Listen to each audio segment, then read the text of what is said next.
Assalamualaikum warahmatullahi wabarakatuh dan salam sejahtera. Baiklah, pada hari ini saya akan lakukan projek pembentangan dan refleksi kendiri bagi kursus FSE 3804 iaitu pengalaman awal di sekolah atau nama lainnya PALS. Nama saya Halimatun Saadah binti Mustafa. Nombor matrik saya 207897. Saya merupakan pelajar Bachelor Sains Kimia dengan pendidikan kepujian bagi sesi 2020-2021. Program PALS saya telah dijalankan selama 10 hari iaitu bermula pada tarikh 9 Ogos 2021 sehingga 23 Ogos 2021. Saya telah memilih sekolah SMK Agama Datuk Haji Abu Hassan Haji Sail atau nama singkatannya Semadah yang bertempat di Rembau, Negeri Sembilan. Baiklah, isi kandungan pembentangan saya pada hari ini akan dibahagikan kepada 5 bahagian. Yang pertama sekali adalah latar belakang sekolah, pemerhatian terhadap proses PDPR secara dalam talian, refleksi terhadap aktiviti co-kurikulum, refleksi terhadap budaya sekolah dan budaya kerja, dan yang terakhir sekali adalah kesimpulan. Okey, baiklah, mari kita beralih kepada sejarah Semadah. Sekolah ini telah ditubuhkan pada 1 Disember 1995 dan telah beroperasi pada 10 Disember 1995. Pada mulanya, sekolah ini dinamakan sebagai SMK Agama Pedas dan telah ditukar kepada SMK Agama Datuk Haji Abu Hassan Haji Sail pada tahun 2011 bersempena dengan nama Mufti Kedua Negeri Sembilan. Pengetua pada waktu itu adalah Tuan Haji Zainal bin Abdul Latif dan bilangan pelajar sewaktu itu hanya 118 orang sahaja bersama-sama dengan 10 orang guru. Dan kini, sekolah ini telah beroperasi selama 26 tahun dan telah ditadbir seramai 7 orang pengetua. Seterusnya, mari kita mengenali Semadah. Okey. Pertama sekali adalah visi sekolah. Visi sekolah ini adalah pendidikan berkualiti, insan terdidik, negara sejahtera. Seterusnya adalah misi. Misi sekolah ini adalah melestarikan sistem pendidikan yang berkualiti untuk membangunkan potensi individu bagi memenangi aspirasi negara. Dan terakhir sekali adalah moto sekolah ini adalah cemerlang di dunia dan sejahtera di akhirat. Baik, marilah kita melihat lokasi Semadah. Okey, lokasi Semadah ini terletak di Kampung Gaing, Pedas, Negeri Sembilan. Seperti yang anda boleh lihat, peta di dalam gambar. Dan gambar di sebelah kanan ini pula adalah laluan masuk sekolah dan gambar yang di bawah itu pula adalah merupakan pintu masuk sekolah berserta dengan papan tanda sekolah. Seterusnya, mari kita lihat kemudahan infrastruktur yang terdapat di Semadah. Pertama sekali adalah surau sekolah, tapak perhimpunan, asrama perempuan dan asrama lelaki. Semadah merupakan sekolah yang berasrama dan ia mempunyai 2 blok asrama lelaki dan juga 2 blok asrama perempuan. Yang kelima, Dewan Makan. Dewan Makan merupakan tempat untuk pelajar yang menduduki asrama makan tengah hari, sarapan pagi dan juga makan malam. Yang keenam, kantin. Yang ketujuh, Dewan Sekolah. Dan yang ke-8, bilik darjah. Yang ke-9, pengangkutan sekolah iaitu bas. Semadah juga mempunyai 3 buah van. Yang ke-10 adalah kemudahan sukan iaitu padang sekolah. Semadah mempunyai padang bola jaring, padang badminton, padang tenis, padang bola keranjang, padang futsal dan juga padang untuk squash. Seterusnya, mari kita lihat pemerhatian terhadap proses PDPR secara dalam talian. Guru pendamping saya, Puan Rozia binti Muhammad Ali, merupakan guru kimia di SMK Agama Datuk Haji Abu Hassan Haji Sail. Seterusnya, mari kita lihat aktiviti semasa PDPR secara dalam talian. Pertama sekali adalah sesi pengajaran dan pembelajaran dilakukan, di mana guru memberikan penerangan terhadap topik yang diajarnya dengan jelas dan kreatif. Sewaktu saya menjalani PALS, saya melihat guru pendamping saya memberi penerangan tentang kadar tindak balas kimia terhadap muridnya dengan jelas dan mudah untuk difahami oleh para pelajar. Dan yang kedua adalah membuat latihan. Selesai guru memberi pengajaran, selesai guru memberi penerangan terhadap topik yang diajarnya, guru akan menyuruh pelajar untuk menjawab soalan di dalam buku teks dan kemudian akan berbincang jawapan bersama-sama. Ini bagi menguji tahap kefahaman mereka serta guru juga dapat mengetahui tahap kefahaman mereka. Dan yang ketiga adalah sesi soal jawab. Selesai pengajaran dan pembelajaran tersebut, jika terdapat sedikit masa yang terluang, guru akan bertanya kepada pelajar jika mereka mendapat sebarang persoalan. Jadi mereka boleh bertanya kepada guru. Jadi saya boleh lihat sewaktu saya menjalankan PAS, terdapat beberapa pelajar bertanyakan kepada guru mereka tentang apa yang mereka tidak fahami.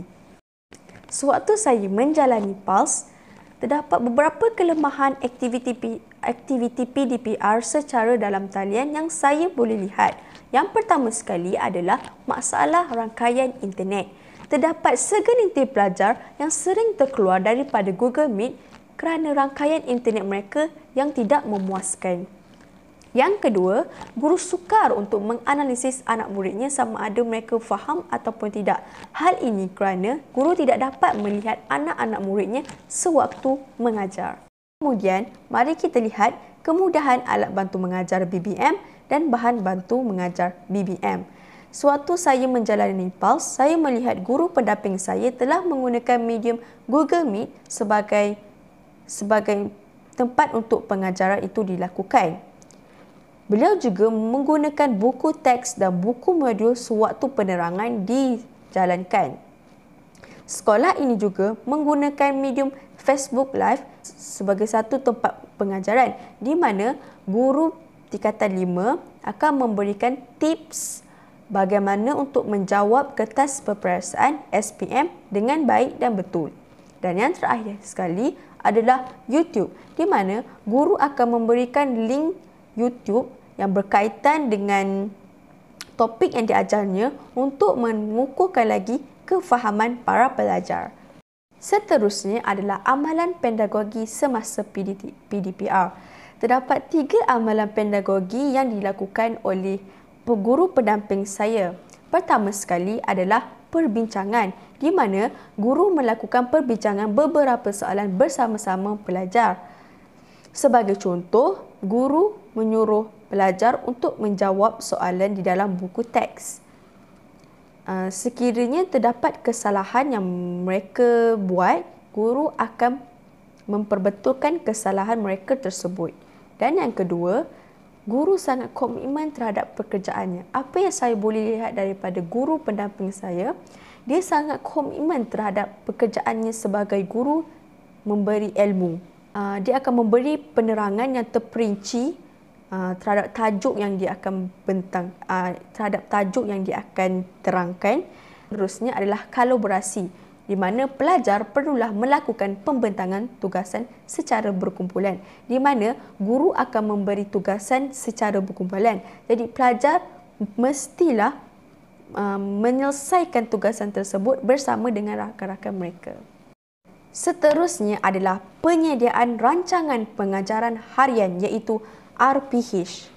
Perancangan dan penyediaan RPH yang baik akan memberikan keyakinan kepada guru. Seterusnya, perancangan mengajar membantu guru untuk media pengajaran yang digunakan dalam pengajaran. Dan yang terakhir sekali, RPH disediakan mengikut urutan-urutan PNP yang betul agar murid lebih mudah faham terhadap sesuatu tajuk yang dipelajarinya. Baiklah, seterusnya adalah pelaksanaan kebat semasa PDPR. Yang pertama sekali adalah mengaplikasi. Pelajar dapat menggunakan pengetahuan dan kemahiran untuk melakukan sesuatu perkara. Dan yang kedua, menganalisis, iaitu pelajar dapat mengecilkan skop maklumat untuk memahami hubung kait antara bahagian soalan. Dan yang terakhir adalah menilai. Pelajar dapat membuat keputusan menggunakan pengetahuan dan kemahiran serta pengalamannya. Seterusnya, kursus pengalaman awal di sekolah ini memberikan saya persediaan untuk menjadi seorang bakal guru. Hal ini kerana ia mengingati bahawa guru mestilah bersedia untuk menghadapi pelbagai cabaran. Dan yang kedua, ia membuatkan saya lebih bersedia untuk menjadi seorang guru kerana selepas pengalaman yang telah saya dapati daripada PALS ini. Yang terakhir adalah saya dapat mempelajari bagaimana untuk merancang PDPR dengan lebih baik, lebih-lebih lagi sewaktu dalam talian. Seterusnya adalah refleksi terhadap core kurikulum. Jadi, aktiviti core kurikulum yang saya telah ikuti adalah sukan dan permainan bola jaring. Terdapat 2 orang guru penasihat untuk bola jaring ini, iaitu Puan Nur Syafiqah binti Muda, Puan Cikgu Nur Asiah binti Cikgu Muhammad. Bilangan murid di dalam kelab bola jaring ini seramai 45 orang pelajar. Mari kita teruskan dengan pengandalian aktiviti core kurikulum secara dalam talian. Pertama sekali, guru penasihat masing-masing akan memberikan link YouTube kepada pelajar terhadap kelab masing-masing, di mana tidak kisahlah badan beruniform, sukan dan permainan. Jadi, guru akan memberikan link YouTube video yang berkenaan tentang kelab masing-masing. Kemudian, pelajar dikehendaki untuk menonton video tersebut. Selepas pelajar menonton video tersebut, mereka perlulah membuat nota dan diberikan kepada guru penasihat masing-masing sebagai tanda kehadiran mereka. Sekiranya terdapat teknik-teknik seperti bola jaring, bola sepak ataupun kaut kaki, setengah guru akan meminta pelajar untuk merakam video tentang teknik yang diajar di dalam video tersebut. Seterusnya adalah terdapat beberapa kepentingan aktiviti core kurikulum terhadap profesionalisme keguruan. Yang pertama sekali adalah ia mengajar guru supaya lebih peka terhadap pengurusan masa. Maksudnya di sini adalah guru bukan sahaja perlu fokus di dalam bilik darjah sahaja, tetapi ia juga perlu melibatkan diri di luar bilik darjah seperti sukan, unit beruniform serta kelab persatuan. Dan yang kedua adalah memupuk sikap tanggungjawab dan amanah terhadap sesuatu tugasan. Dan yang ketiga adalah guru dapat menambah ilmu baru yang bukan dari bilik darjah sahaja. Seterusnya, kita pergi ke rumusan pengalaman awal di sekolah. Kursus PALS ini sedikit sebanyak dapat membantu bakal-bakal guru lebih bersedia untuk menjadi seorang guru. Akan tetapi, terdapat penambahbaikan yang saya ingin cadangkan, iaitu dengan memanjangkan lagi tempoh kursus ini supaya pelajar dapat merasai lebih pengalaman untuk menjadi seorang guru. Sebagai kesimpulannya, pengalaman awal di sekolah ini telah membuka minda dan fikiran saya bahawa menjadi seorang guru adalah satu tugasan yang mulia dan pekerjaan yang mulia. Selain itu juga, PALS telah memberi persediaan kepada saya untuk menjadi bakal guru pada masa akan datang. Seterusnya, PALS juga mengajar saya untuk lebih berani dan yakin untuk menjadi seorang guru. Di samping itu juga, saya dapat menambahkan lagi pengetahuan dan pengalaman untuk melakukan pengajaran secara dalam talian. Terakhir sekali adalah cadangan program sulam. Saya telah mencadangkan untuk mengadakan Carnival Science yang melibatkan semua komuniti termasuklah penduduk di sekitar sekolah untuk meningkatkan lagi kefahaman murid serta masyarakat terhadap sains dan teknologi, bukan hanya sekadar teori sahaja. Sekian itu sahaja daripada saya. Terima kasih.